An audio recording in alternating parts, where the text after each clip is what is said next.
Hey, geez, this hair is Hello. pretty bad. Oh, Realizing now. it's okay. How are you? I'm good. I'm good. Just got to Where Vegas. are you now? At the, I'm in Vegas at the PI. I've been training a little bit this morning. I drove this morning from LA, not from LA, from Huntington to here, trained a little bit, and then now I'm just gonna go chill a little bit and then train again tonight. Great.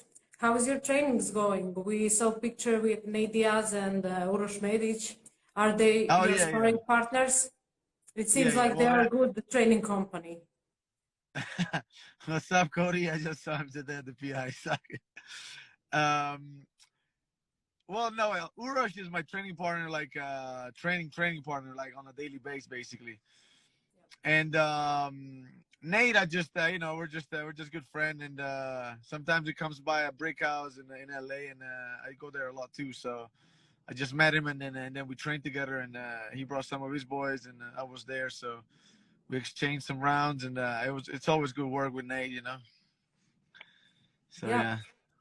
Before a few years, I was reading something and I find out that you have some wild trainings, like 2 sessions. First session, one started from 10 a.m. Second is finished at 10 p.m. I'm not sure how many hours, but you can share that with us. Do you still have the same Yeah, routine? yeah. Yeah, yeah, twice a day, every day. That's Huntington. There is not much to do, so all I do is training. And yeah, just wake up in the morning, just eat, go to train, and then get back, eat, like unpack my stuff, repack my stuff, and go to the next training until night, and then eat, and then go home, and then sleep, and that's about it, really. Every day. You don't have like one day No, no, for. Sunday. But to be honest, even Sunday, sometimes I'm bored, so I just jump on the bike and I just like do like an hour session or something, or shadow boxing and stuff. At the end of Yeah, the day, I'm fully committed to this game. So, what are you so doing in your free time? like just chill, just chill. Probably, like go out here and there if I don't have a fight, and try to stay out of trouble. But yeah. Okay. Is it true that you have been training in 6 different gyms in Italy?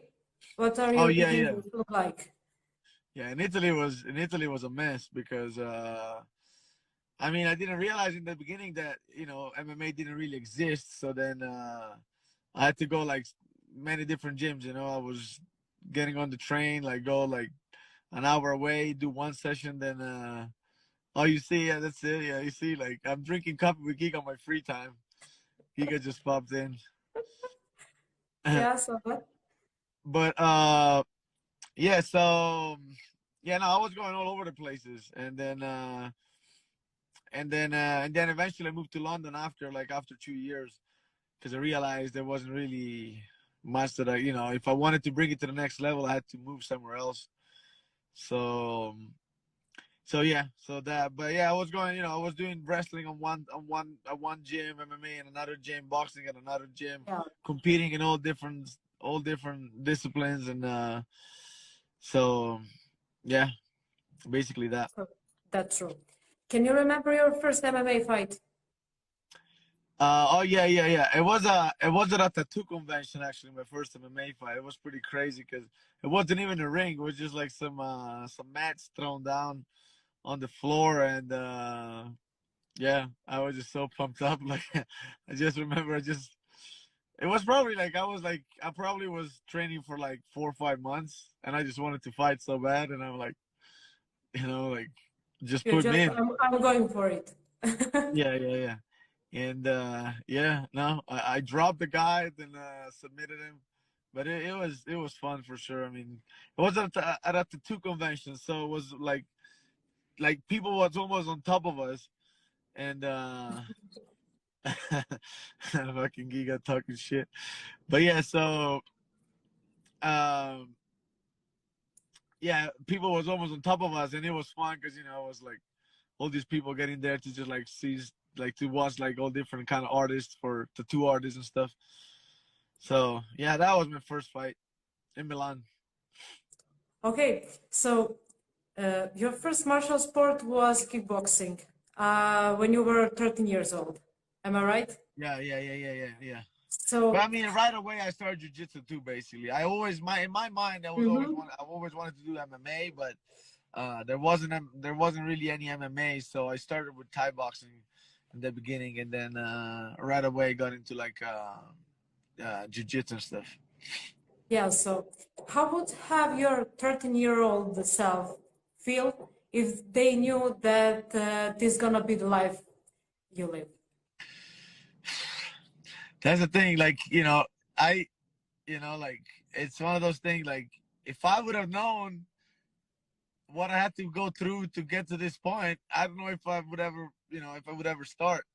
But I'm glad I did not know back in the days, and I just had this idea in my mind, and I went for it. So that's how it is with everything. You cannot just plan everything out. It's just impossible. You can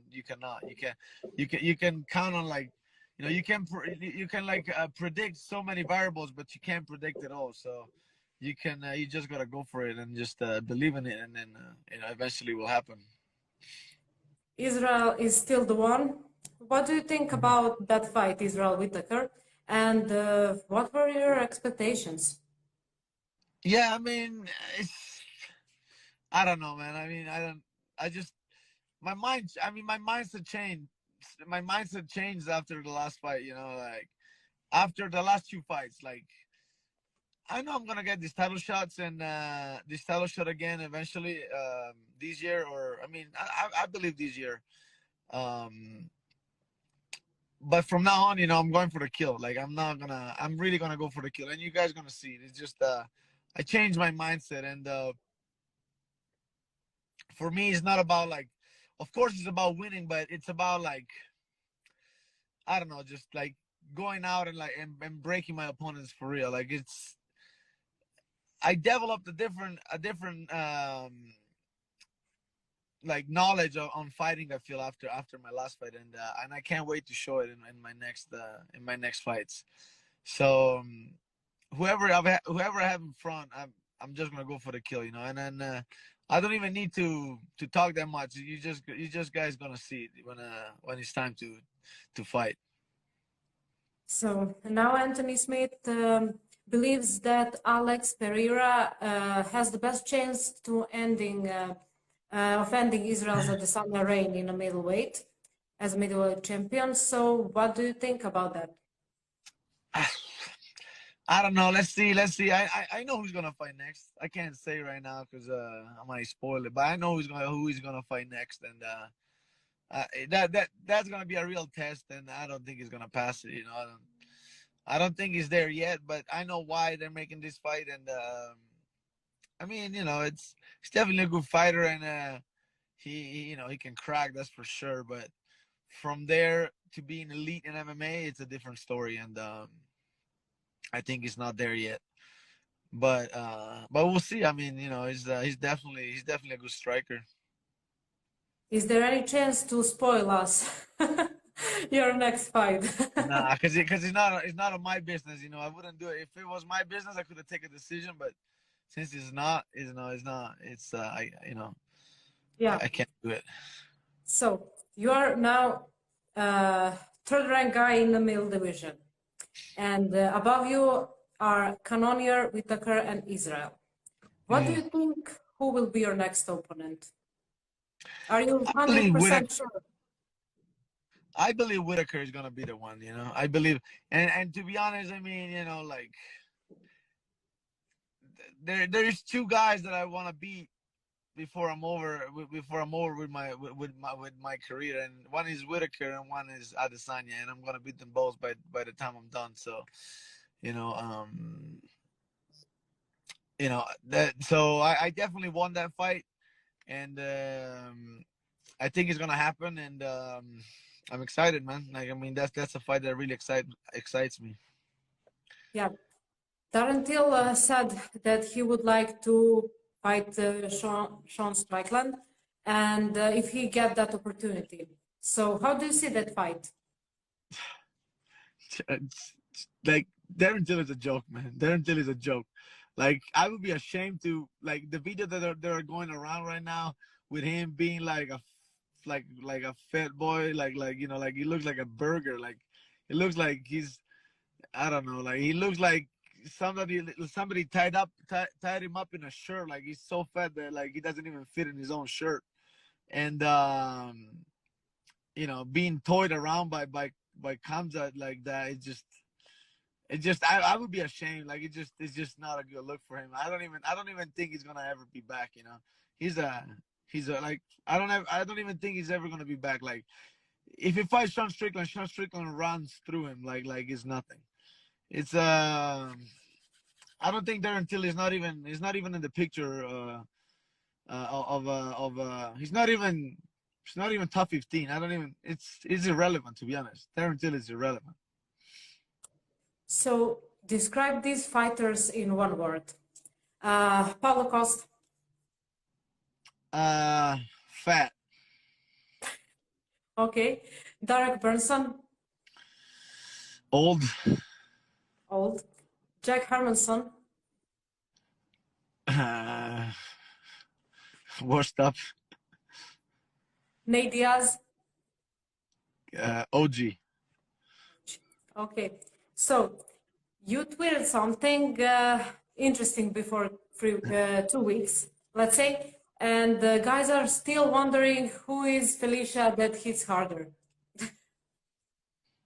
Oh, yeah, right. Yeah, because he was losing his mind and he was calling me out, and I'm like, bro, like you couldn't even hurt me with a high kick 20 pounds over. What do you think you can do? You just you know, just get over it. Just fight somebody else and reclaim your shot. You know, you don't deserve to. You don't even. I shouldn't even be on your radar. Like you don't. Yeah, I embarrassed you. You know, just get over it. Let's go back to you again. When we are talking about your score, you have 18 wins and only 5 losses. That 5 you lost by decision. Mm-hmm. So you've never been knocked out and never submission. Hell no. When you analyze your previous match in which you lost, what was it that you needed to win? Well, I mean, you know, a few of them, I think they robbed me, to be honest. I mean, I think the first fight with Adesanya was definitely mine. Second one was close. I mean, the one with Akhmedov was a draw, and then all the other ones, you know, was a little bit lack of experience. You know, I got thrown with like this, like you know, big guy right in the beginning of my career in the UFC. You know, like I never like my career was never like smooth. You know, I always got thrown. I got thrown in with everybody. Like whoever can get it, can get it. You know, but that's how I got built, and that's why, you know. And even that, nobody could ever like come close to finish. Nobody ever even come close to finish me. So that just shows, you know, the grit and the will that I have to not get like overtaken in fights. And from now on it's you know, now that I'm ready to face anybody, it's just gonna be fun. You know, I just feel like my career actually, like I'm just developing like the proper way right now, so it's gonna be fun. So what are your plans in near future? Well, I saw that Adesanya fixed his titty, so you know, I gotta go back and